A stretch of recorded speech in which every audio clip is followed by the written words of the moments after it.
Welcome to the past. Tonight we travel to ancient Egypt. Settle yourself onto the ground, wrap your legs beneath you like an artisan carefully wrapping linen around a mummy case, and let yourself sink into the rhythms of another time. Here in this field, men are sowing seeds and women are cutting stalks of flax.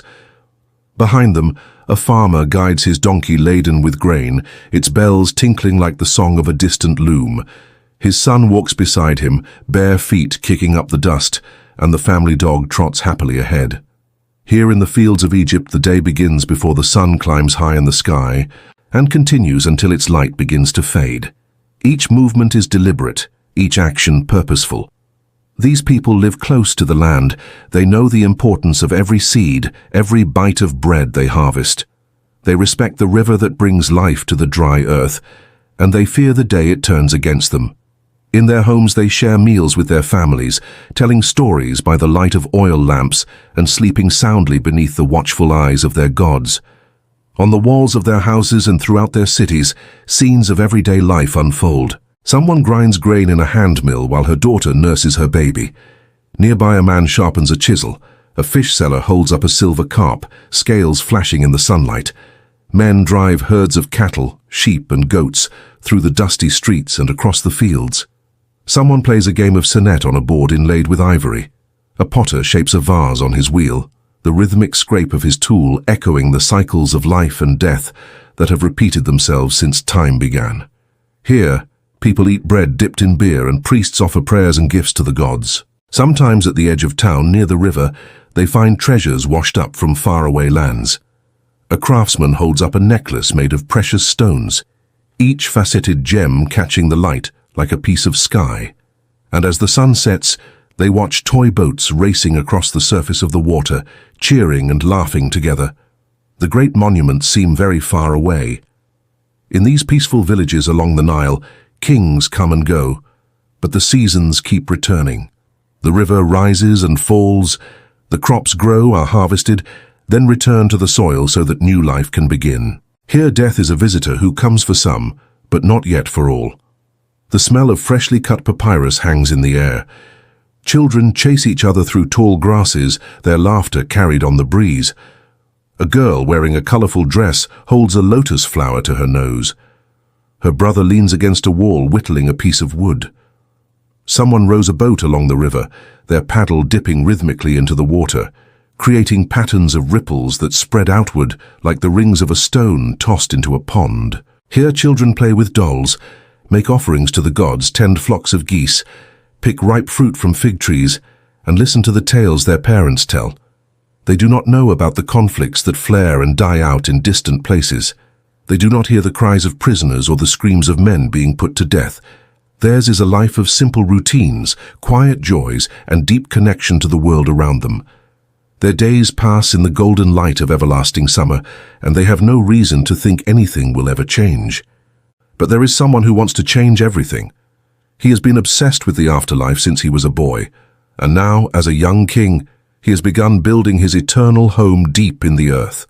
For him, nothing else matters. Not the pleas of his advisors, not the needs of his people, not even the life of his beloved wife and children. Only the construction of his magnificent tomb will do. And as he watches the workers carry huge blocks of limestone from the nearby quarries, he imagines the crowds of worshippers who will come to honor him after he is dead. But he does not realize that in their eyes he already is dead. As far as they are concerned, he has been replaced by an empty shell, a puppet king who sits on his throne without a spark of divinity within him.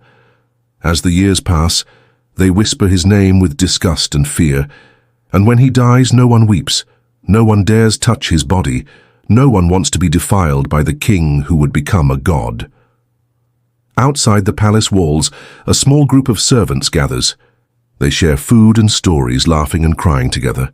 They talk about the king not with hatred but with pity and sadness. None of them believes he will find peace in the next world. And in the end, none of them will forget how gentle he was, how bright his eyes once shone with life and joy. They will remember how much he loved the smell of fresh bread and the sound of birds singing at dawn.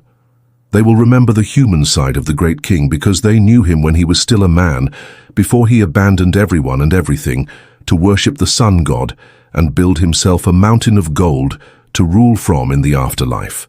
Deep in the desert, far from the bustle of the cities and the whispering reeds of the Nile, there is a vast burial ground.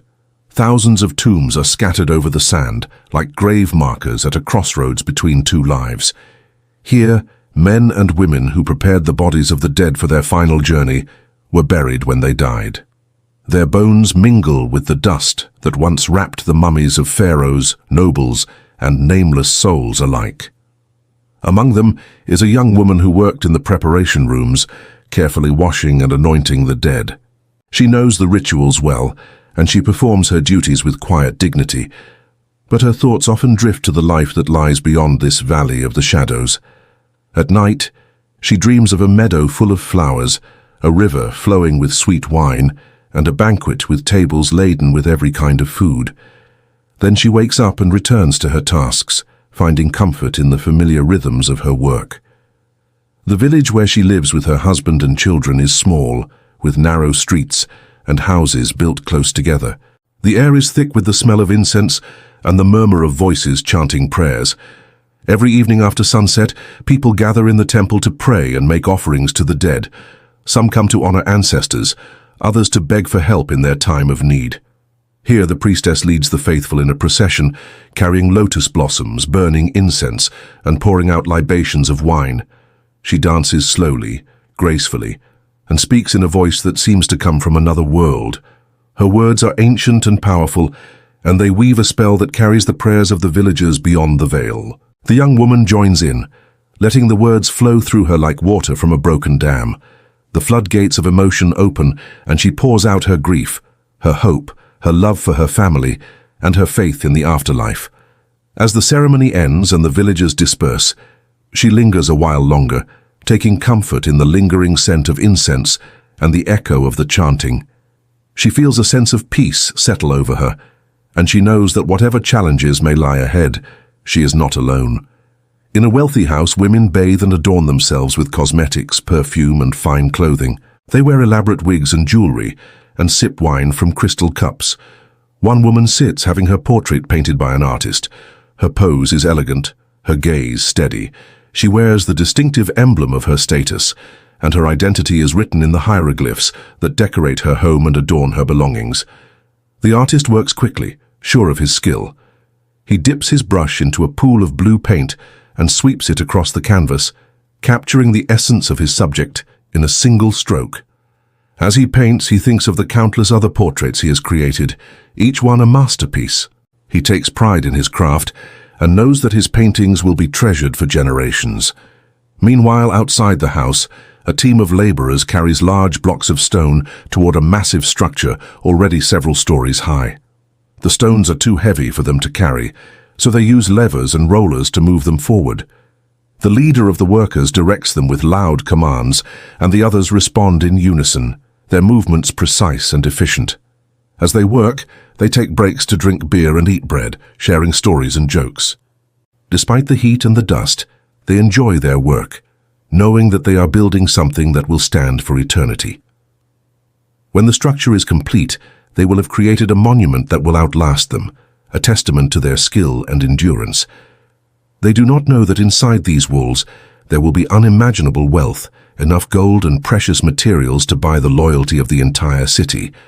A party is underway. Music fills the courtyard, laughter echoes through the halls, and the clinking of glasses accompanies lively conversation. Men and women dance in costumes of gold and jewels, while musicians play instruments like the harp and the sistrum.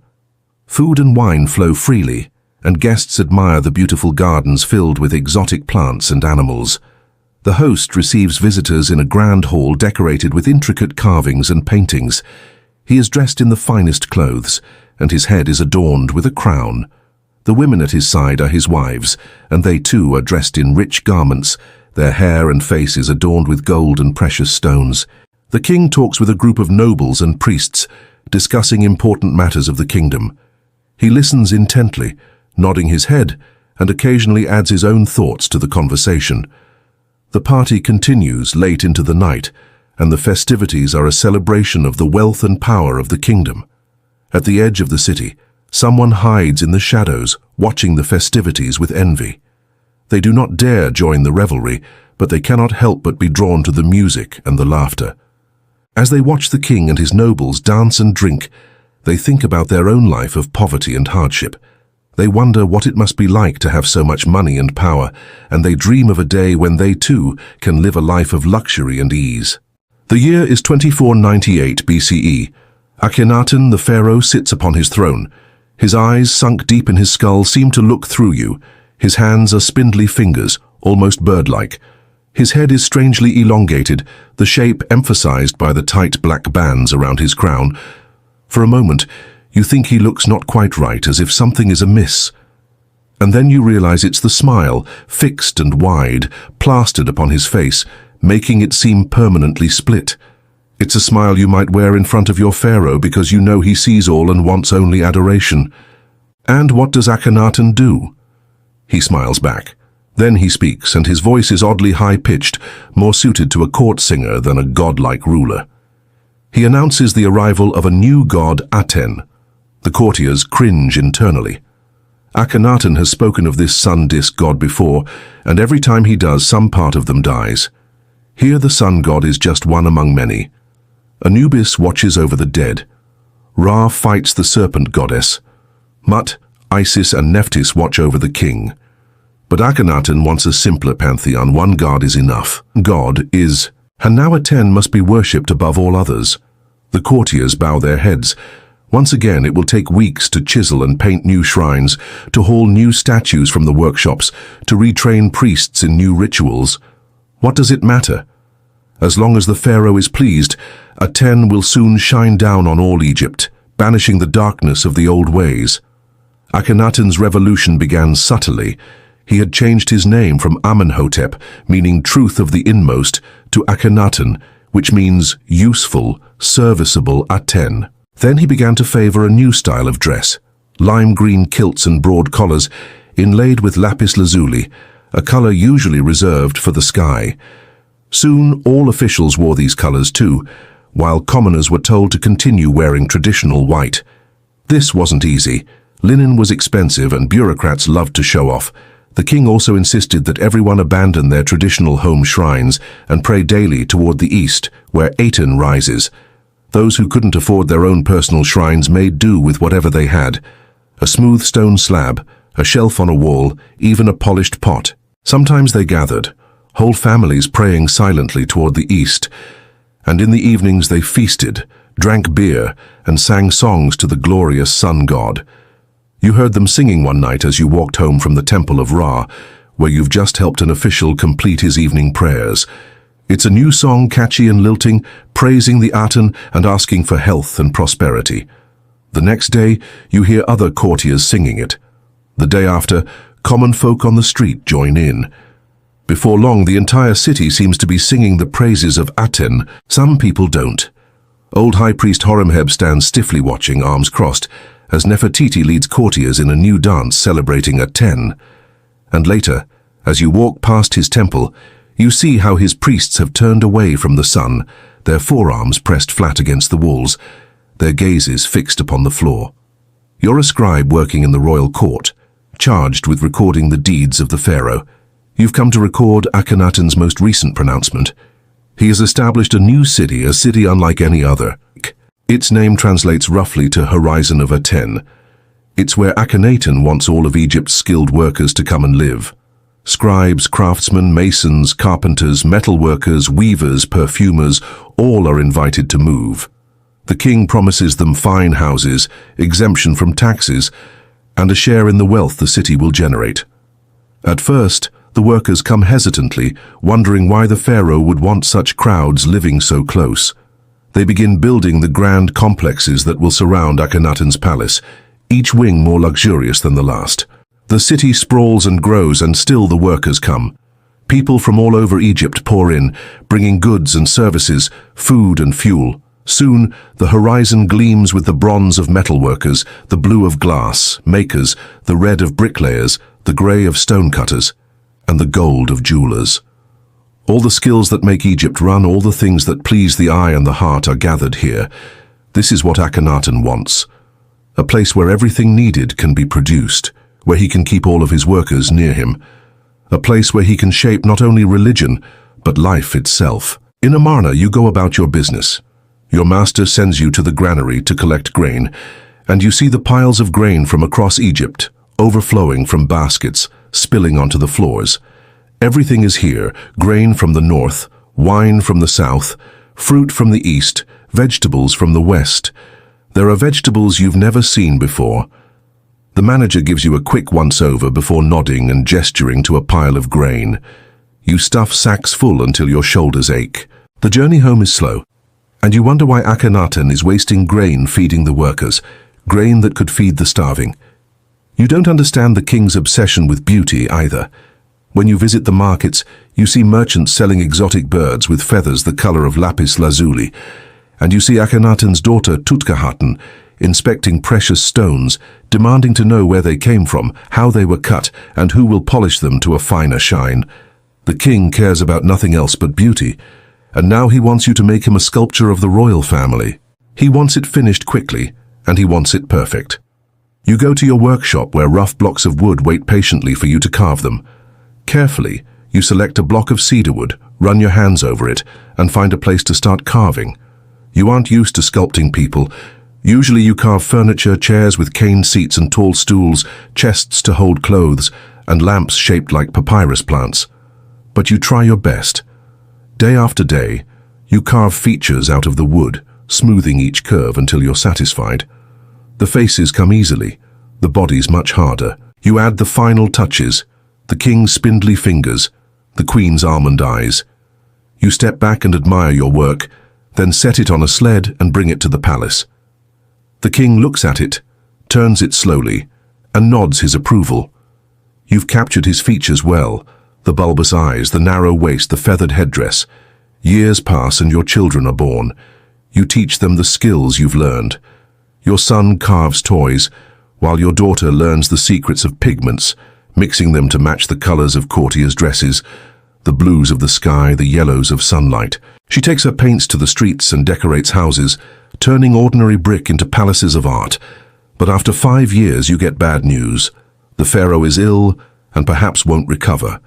You finish your projects, wrap up your tools, and set out for the capital where everything began. The road is long and hot, and when you arrive you see signs of trouble everywhere. The streets are dirty. Officials have fled. Temples have been ransacked. There are rumors of war in the north and unrest in the south. The royal family doesn't care. You reach the palace and find the king too sick to receive you. So you stay on the street outside waiting. Soon you're joined by thousands of others, some carrying offerings, others carrying their woes. The stench of waste fills the air. Days turn into weeks, and you grow thinner, hungrier, more desperate. When the king finally appears, you push forward with everyone else, eager to beg for help. Maybe a bit of food, maybe a cure for someone's illness, maybe just to be noticed. But he turns away and climbs into his chariot. The crowd surges forward, begging louder, pushing to see him, but the charioteers lash out with whips. You watch as he drives away, followed by his family and a few courtiers. They climb into their chariots and follow the king. You don't know where he's going, but you want to go too. You turn and race after them. You find them in Medum, the ancient capital of Egypt, where the first kings were crowned and buried. But the city is a shell of its former self. The temples are ruined, the walls crumbling. The citizens are gone. You find the king and his family camped outside the city, and you ask for permission to stay and help rebuild. The king is moved by your devotion and he agrees. But when you enter the city, you see the scale of the task ahead. Sand covers everything. Ruins tower like mountains, hiding whole city blocks beneath their stony bulk. The wind whistles through shattered doorways and empty windows. Where once the river flowed, now there is only sand. The canal system has been destroyed. The land is cracked and dry. The once fertile fields are now a graveyard of withered stalks. Nothing grows here anymore, even the animals have left. There is no prey here and there is nothing to eat. There isn't even enough water to support human life. It's clear what must be done. If Medum is to survive, the workers must go elsewhere. You approach the king and tell him what you think must be done. He listens, then turns away. You're dismissed. You watch the king and his family drive to the south. You turn and follow them again, along with the masses of Amarna. Behind you, you see the fires lit by your abandoned homes, glowing orange against the darkening sky. And somewhere in the distance you hear the echo of a lute playing the king's favorite song. Let us leave behind the dusty fields and the sweating work gangs. Let us drift now slowly into the cool corridors of a palace. Here, in the mid-14th century BCE, lived a man who would change the course of Egypt's history, if only for a brief moment. His name, when he first came to power, was Amenhotep. Later, he would rename himself Akhenaten. Imagine the palace at Thebes, or later at his new city, rising in the desert at Amarna. The walls are painted with bright colors, lotus blossoms, papyrus reeds, scenes of offerings and rituals. Courtyards open to the sky, with columns carved like bundles of plants. The air smells faintly of incense and oils. Servants move quietly, fanning the rooms, bringing trays of food, jars of beer, cups of wine. Akhenaten grew restless with tradition. Egypt, at this time, worshipped a vast pantheon of gods. Amun, the hidden one, whose temples at Karnak grew ever larger. Ra, the sun. Osiris, lord of the dead. Isis, the divine mother. The priests of Amun had become powerful, their influence rivaling that of kings themselves. But Akhenaten looked up at the sky and saw the sun's disk, the Aten. He declared that this radiant circle with rays stretching like hands was the supreme power. He closed temples to the old gods. He redirected wealth and labor to build shrines open to the light of the sun. He moved the court to a brand new city, Amarna, carved from desert sands, where the Aten could be worshipped without rivals. The art of this time changed as well. Where once pharaohs were depicted as rigid, idealized figures, Akhenaten's artists carved and painted him with elongated features, heavy lips, and a body that appeared almost androgynous. His wife Nefertiti stood beside him, her graceful profile adorned with the tall, flat-topped crown we still recognize today.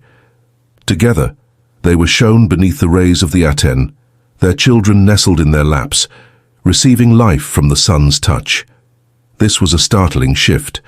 The Egyptians had always honored many gods, each responsible for a part of the natural and spiritual world.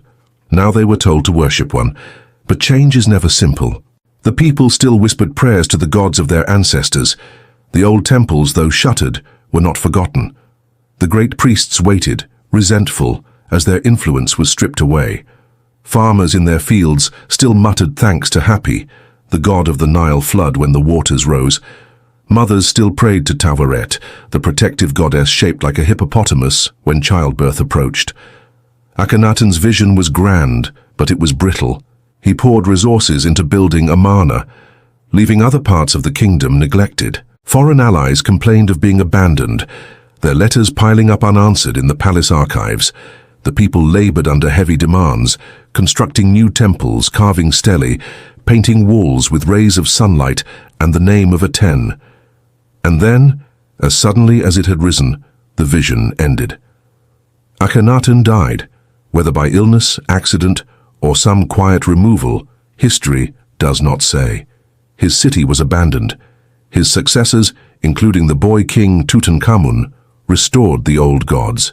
Temples to Amun reopened. The name Akhenaten was scratched from monuments, his images chiseled away, his experiment condemned as heresy. Yet for a brief moment, Egypt had been reshaped by one man's devotion to the sun. Picture again the rays of Aten, stretching down from the disk, each ending in a small hand. Gentle golden light touching the faces of Akhenaten and Nefertiti, touching their children. It was a vision of warmth and intimacy, an attempt to bring the divine closer. But visions, like sunlight, fade when the sun sinks.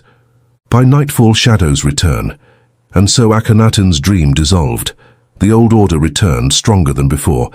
The desert winds blew sand over Amarna, covering its unfinished streets, its empty houses, its silent temples.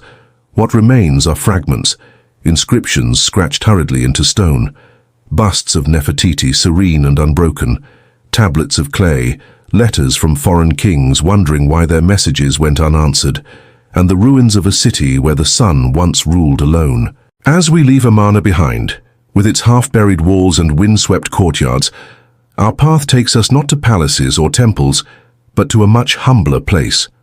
A village of workers, men and women who lived at the edge of the desert, tasked with building tombs for pharaohs in the Valley of the Kings. A place called Deir el-Medina. There are dozens of such settlements scattered along the Nile, but none played a role more vital or lasted longer than this one.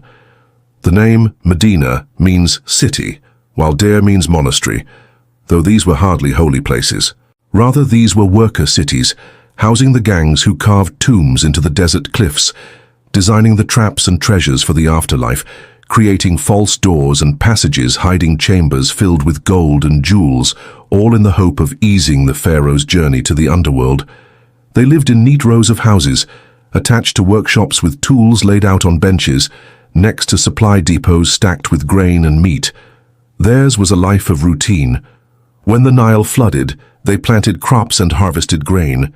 In the cooler months, they quarried limestone and sandstone, hauled them to the entrance of the valley, then carried them on their backs into the mountain. Inside, they labored in near darkness, chipping away rock with small hammers and chisels. They planned their tasks carefully, planning how stones would fit together, where shafts of light would fall, how statues would stand.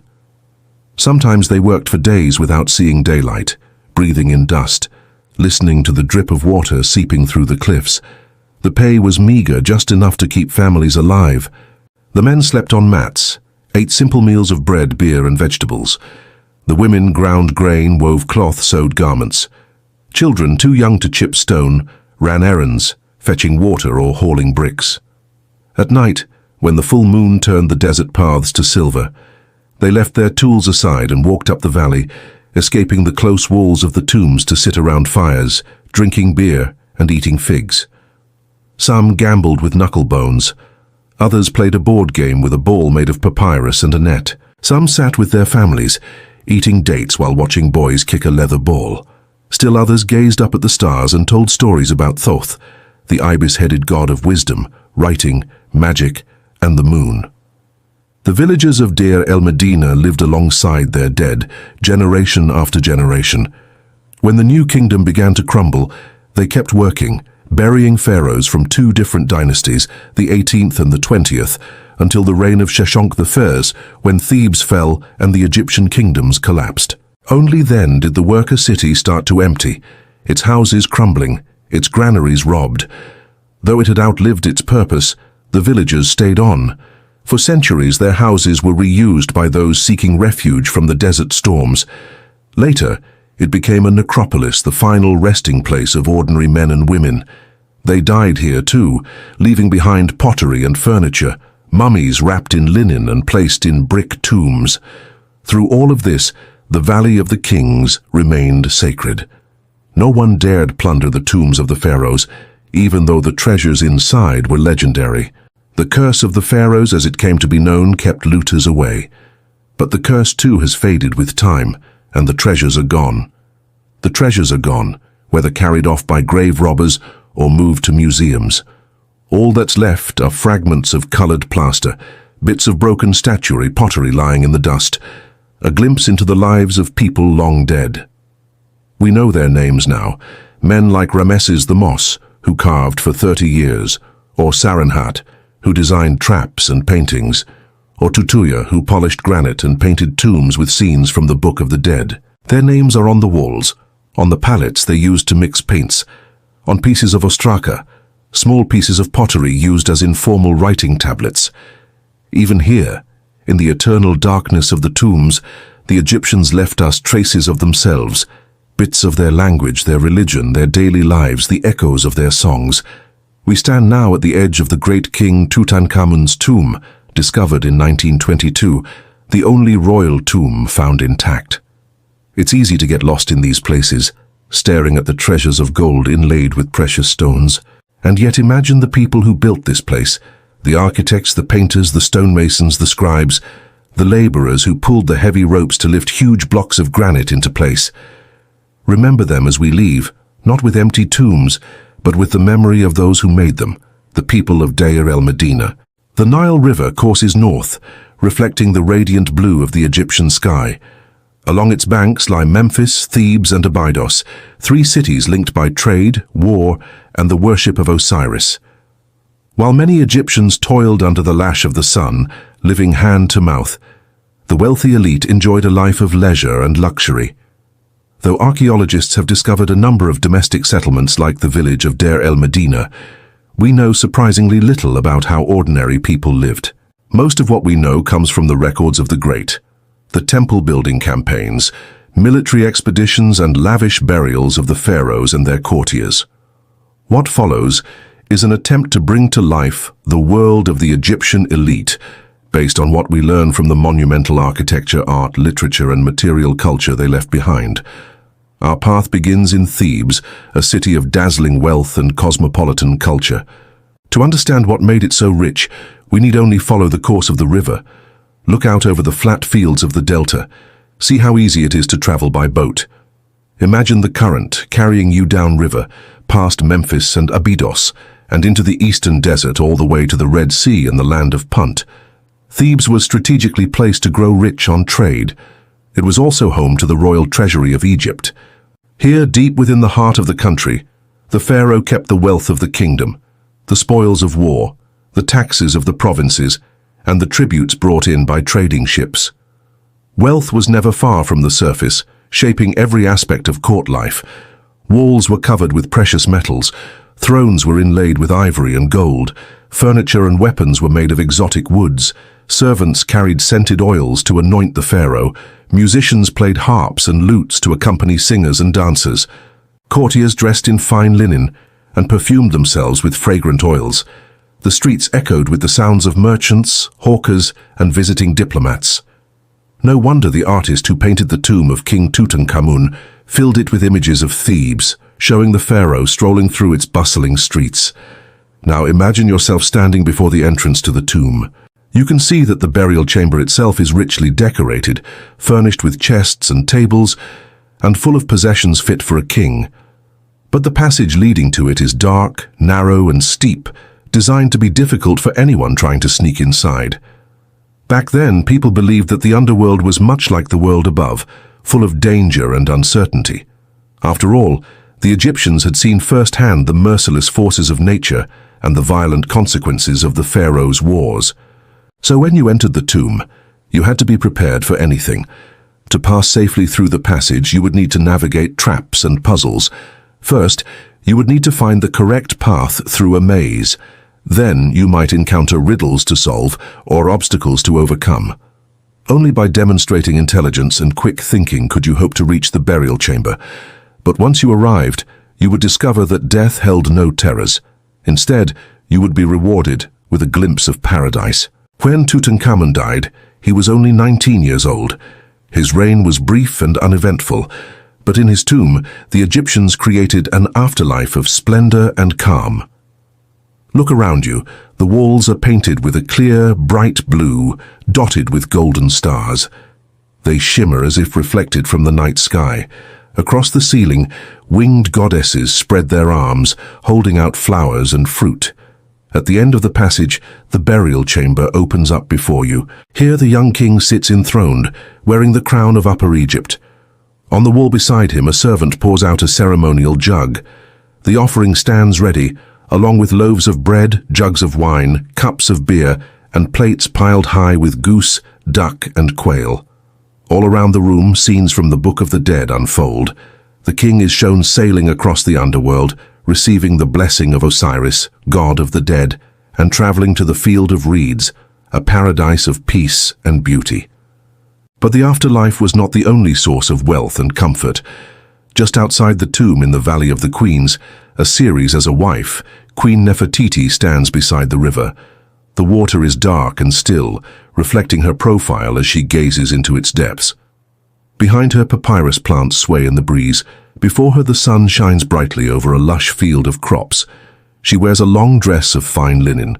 Her arms and hands are adorned with precious jewels.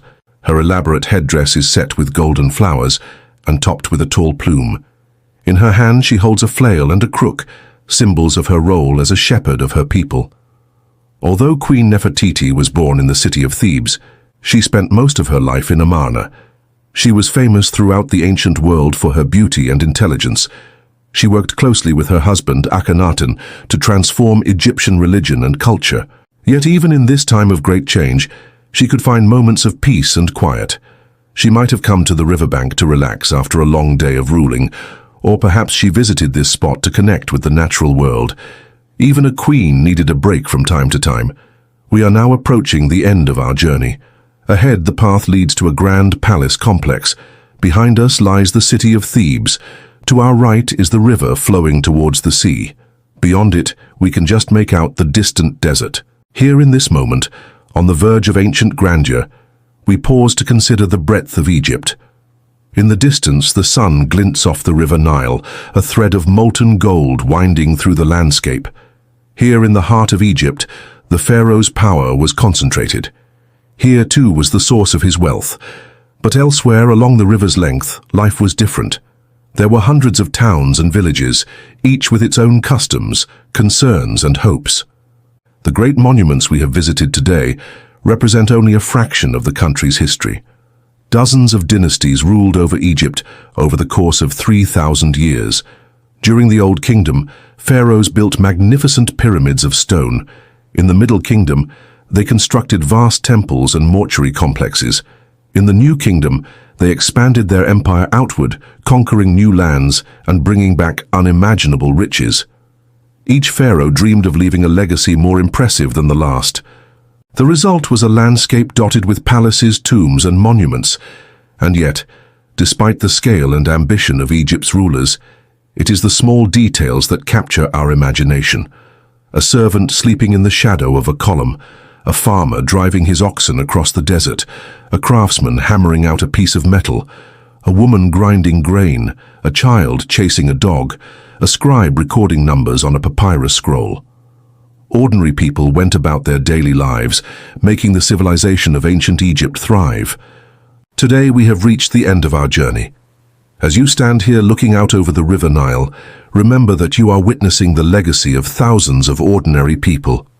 Their stories have been lost to time, but their contributions built the monuments that still inspire us today.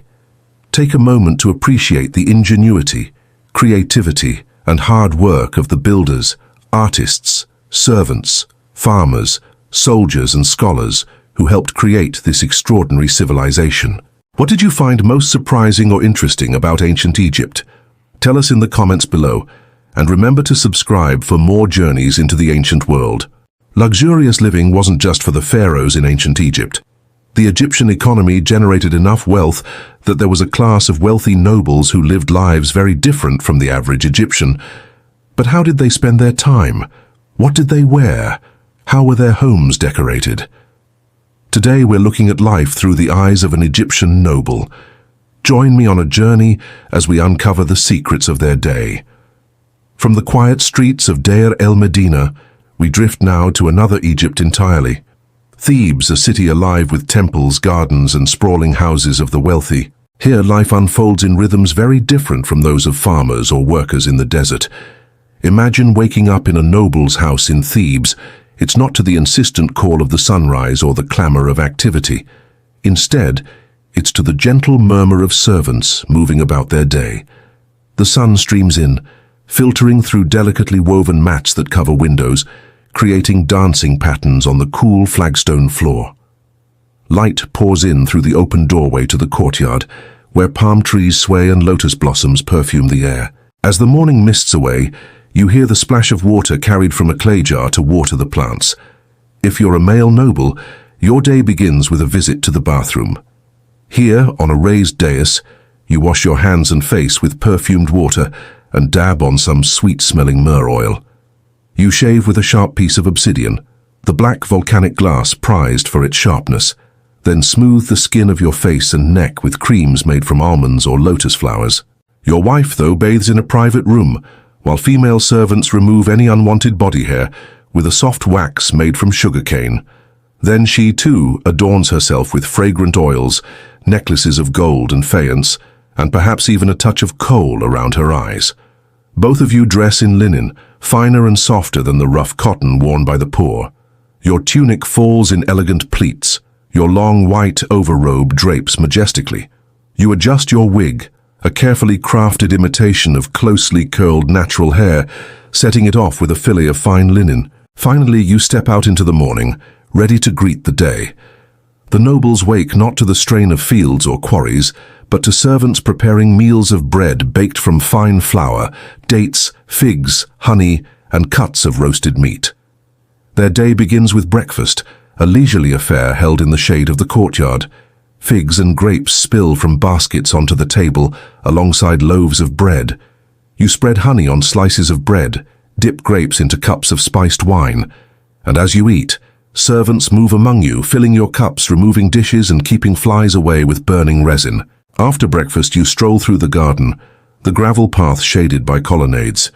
You pause to admire the lotus flowers, their large pads providing shady spots for nesting birds. Beyond, a fountain trickles into a pool, its surface shimmering in the sun. Further still, you enter a bower, a structure of wood lattice and hanging vines, where bougie plants fill the air with fragrance. Their delicate blossoms mingle with the scent of water lilies growing in the pool nearby. This garden is more than just beauty.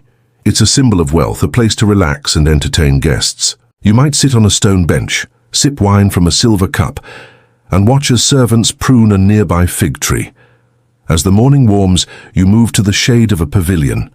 Musicians play a harp, filling the air with melodies, while others play a type of flute called a syrinx, its sound echoing your contentment. But leisure and pleasure aren't the only aspects of a noble's life. Around midday, a scribe approaches, bearing tablets with new reports from the provinces, perhaps news of tax collections or building projects on temple lands. He recites them to you, recording your comments and decisions on other tablets. Occasionally, he might ask you to dip your reed stylus into ink to make your mark or signature on a document. When the scribe leaves, you return to the cool of your reception hall. Here on a stone couch, you meet with another noble, your equal in rank, perhaps discussing upcoming festivals or a marriage alliance between your families. As the conversation flows, servants bring refreshments, sweet wine in silver goblets and platters piled with fresh fruit. As the sun climbs higher, you might take a turn in the gymnasium. Here, smooth stone surfaces are set aside for wrestling, and you push yourself to test your strength. After a quick bath, you're ready for a chariot ride along the Nile. You settle onto cushions lined with fine linen, hold on to the pole beside the driver, bracing yourself as the horses surge forward. You pass villages, their mud brick houses baking in the sun, and fields of green where farmers tend their crops. Along the riverbank, fishermen cast their nets while birds circle overhead searching for fish.